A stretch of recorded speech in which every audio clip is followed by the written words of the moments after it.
ऐसे ही देश में आग नहीं लग रही है। राजा दाहिर सेन के बाद पहला कोई हिंदू प्रधानमंत्री आया है जिसने आजाद भारत में संवैधानिक तौर पर एक इस्लामिक स्टेट को कुचल दिया है।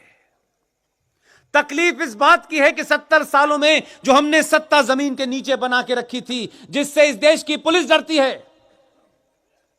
क्योंकि पुलिस को इस देश की सरकारों ने बौना बना दिया है। जिस चार्टर पे साइन करके पुलिस वाला नौकरी करता है, उसको इस देश की सरकारें अपने पॉलिटिकल एजेंडे के लिए लागू नहीं करने देती। इस देश की माइट, इस देश की पुलिस और फौज को पंगु बनाने की कोशिश की गई। इसीलिए कुछ जिहादी, कुछ इस्लामिक आतंकवादी कश्मीर में फौज को दौड़ा दौड़ा कर मारते हैं।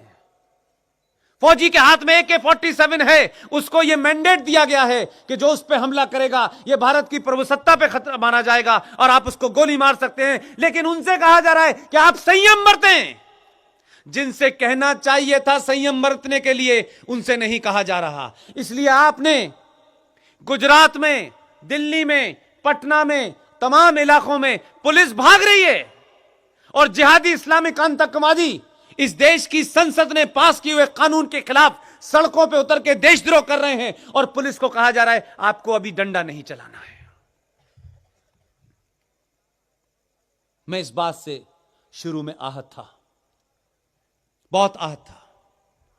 सत्ता इसलिए नहीं बदली थी, लेकिन मुझे बाद में बताया गया कि इस देश को देख लेने दीजिए कि इस देश के साथ कौन देश के साथ खड़ा है और कौन देश का गद्दार है। 1990 में टीवी कम था इसलिए देखा नहीं, 1947 में टीवी था ही नहीं तो देखा नहीं। 2020 में देश को देखने दो कि कौन गद्दार हैं जो इस देश की पुलिस के ऊपर संसद का पास किया हुआ कानून, जो पूरे संवैधानिक तौर पे बहुमत के साथ पास किया है, उसके लिए देश को आग लगा रहे हैं। जरा एक हफ्ते रुक जाइए। देश ने देखा, एक हफ्ते बाद दौड़ने वालों का डायरेक्शन बदल गया। और तो और जो दिल्ली में भेजे हैं, आपने इस बीच में, मैं बार बार आपकी तुलना राष्ट्रवाद में, राष्ट्र के प्रति जो जागरूकता है, मैं गुजरात और महाराष्ट्र के लोगों को बार बार कहता हूं, जो आप में है वो नॉर्थ इंडिया में नहीं है, ऐसा मानता हूं मैं। लेकिन यह आप ही का दबाव है, यह आप ही की ताकत है कि यूपी वालों को भी अकल आ गई। उन्होंने भी गलत जगह बटन दबा दिया, बटन गलत जगह दबाया और सिंगल मैसेज दे दिया कि जिहादियों की, इस्लामिक आतंकवादियों की खुलेआम गुंडागर्दी सड़कों पे हम नहीं चलने देंगे। ये वोट हमारा इस काम के लिए दिया गया है, इस काम के लिए नहीं दिया गया कि आप उत्तर प्रदेश में फ्लाईओवर बनवाइए। और वहां पर अल्लाह ने सुन ली। बार बार मैं अल्लाह के सुनने की बात इसलिए कहता हूं, आपको वाजे कर दूं, मैं कोई बात बगैर लिखित बात के अलावा करते ही नहीं हूं। मेरे पिताजी मुझसे कहते थे जो लिखा है वो ही सही है, बाकी सब बेकार है। कुरान मजीद में लिखा हुआ है,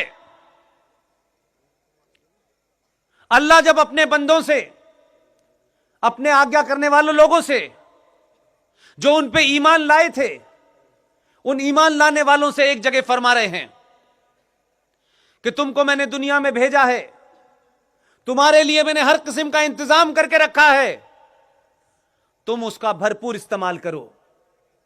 लेकिन जिंदगी जीने के लिए जो रास्ते मैंने तुमको बताए हैं, अगर रास्ते से उतर गए तो मैं ऐसा आदमी भेजूंगा जो रास्ते पे ले आएगा। यह कुरान मजीद में है, मैं नहीं कह रहा, मेरा कोई दखल नहीं है, मैंने उसमें कोई तब्दीली नहीं की, अल्लाह ने सीधा लिखा हुआ है। जो लोग इसको नहीं पढ़ते, कुरान से डराते हैं, मैंने पढ़ लिया था 5वीं क्लास में। उन्होंने समझा अल्लाह ने कहा है, क्या फर्क पड़ता है, नहीं माने। 2014 में एक आदमी भेजा, आपको लगा ये कमजोर पड़ रहा है, आपने फौरन कहा कि उत्तर प्रदेश में भी जरूरत है। सरकार के लोगों ने समझ लिया कि ये मैंडेट जो है किसके लिए मिला है, वो भी गेरुए वस्त्र में घूम रहा है। उसने अलग काम किया जो अभी दिल्ली में नहीं हुआ।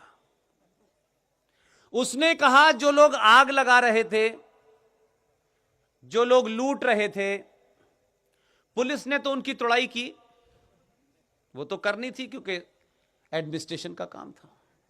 उसने सीसीटीवी कैमरे लगवा के ये पता करा लिया किस किस ने तोड़फोड़ की है, और कहा जिसने जितने की तोड़ा है उतने का कीमत वसूल की जाएगी।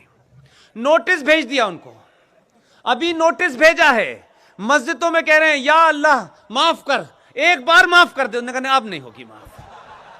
अब अजानें कम हो रही हैं, नमाज कम पढ़ी जा रही है, योगी योगी हो रहा है मस्जिद में। किसी तरह मौला एक बार माफ कर दे। उन्होंने कहा 70 साल से माफ कर रहा था, इस बार नहीं करूंगा, पूरी कीमत वसूलूंगा। अब समझ में नहीं आ रहा घर बेचें कि अम्मी के गहने बेचें, ये योगी छोड़ेगा नहीं। न इसका कोई आगा है न पीछा है, न इसको किसी को कुछ देना है न लेना है। इसने गेरुआ वस्त्र पहन के पहले ही कह दिया है ऐसे ही आया था ऐसे ही जाऊंगा। वहां बड़ी परेशानी है। मैं बार बार आपको फिर उसी तरफ कहना चाहता हूं, राष्ट्र को बचाने के लिए जितनी भी निजी आपकी शिकायतें हैं, ऊंच नीच जात पात, यह आपका अपना निजी मामला है।